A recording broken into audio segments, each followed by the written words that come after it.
ഇന്ന് നമ്മൾ ഉണ്ടാക്കാൻ പോകുന്നത് തരിപ്പോള.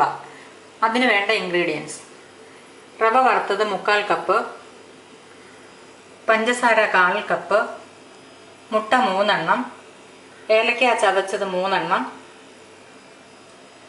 നെയ്യ് 3 ടേബിൾ സ്പൂൺ, പിന്നെ കുറച്ച് കിസ്മിസും നട്ട്സും. നമ്മൾ എടുത്തു വെച്ചിരുന്ന മുട്ട ഒരു ബൗളിലേക്ക് പൊട്ടിച്ചൊഴിച്ചിട്ടുണ്ട്.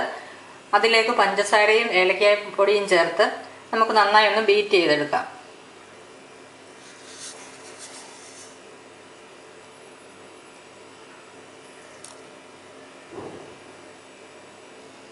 നമുക്കിത് നന്നായി ഒന്ന് ബീറ്റ് ചെയ്യാം.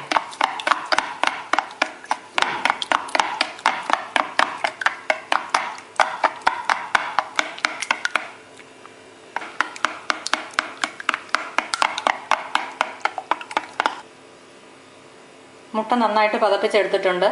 നമുക്കിതിലേക്ക് എടുത്തു വെച്ചിരിക്കുന്ന വറുത്ത റവ ചേർക്കാം. തരിപ്പോളയ്ക്ക് എപ്പോഴും വറുത്ത റവയാണ് ചേർക്കുന്നത്.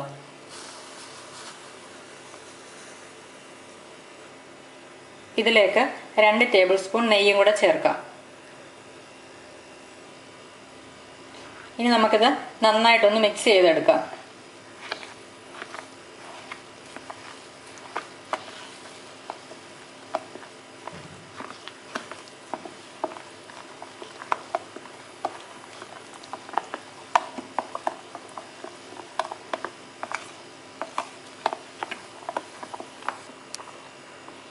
നമ്മളിത് നന്നായി മിക്സ് ചെയ്തെടുത്തിട്ടുണ്ട്.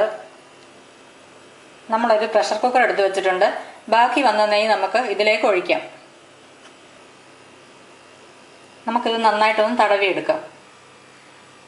നമ്മൾ സ്റ്റൗ ഓണാക്കി നെയ്യ് തടവിയ പ്രഷർ കുക്കർ അതിൽ വെച്ചിട്ടുണ്ട്. നമുക്കിതിലേക്ക് റവ കൂട്ടൊഴിക്കാം. കുക്കർ ചെറുതായിട്ട് ചൂടായിട്ടുണ്ട്.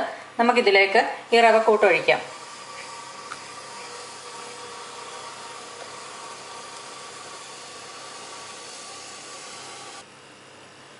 പ്രഷർ കുക്കറിൻ്റെ അടപ്പ് നമുക്ക് വെയിറ്റ് ഇടാതെ ഇത് അടച്ചു വെക്കാം. നമ്മളിത് അടച്ചു വെച്ച് വേവിക്കാൻ തുടങ്ങിയിട്ട് 3-4 മിനിറ്റ് ആയിട്ടുണ്ട്. നമുക്കിതൊന്ന് തുറന്നു നോക്കാം. നമുക്കിതിൻ്റെ മുകളിലേക്ക് എടുത്തു വെച്ചിരിക്കുന്ന നട്ട്സും കിസ്മിസും വെച്ച് കൊടുക്കാം.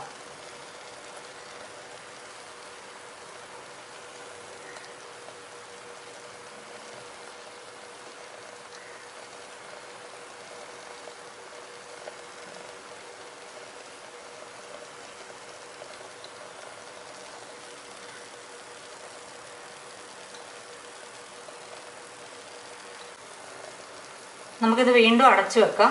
ആവി വരുന്നിടം വരെ വെയിറ്റ് ചെയ്യാം.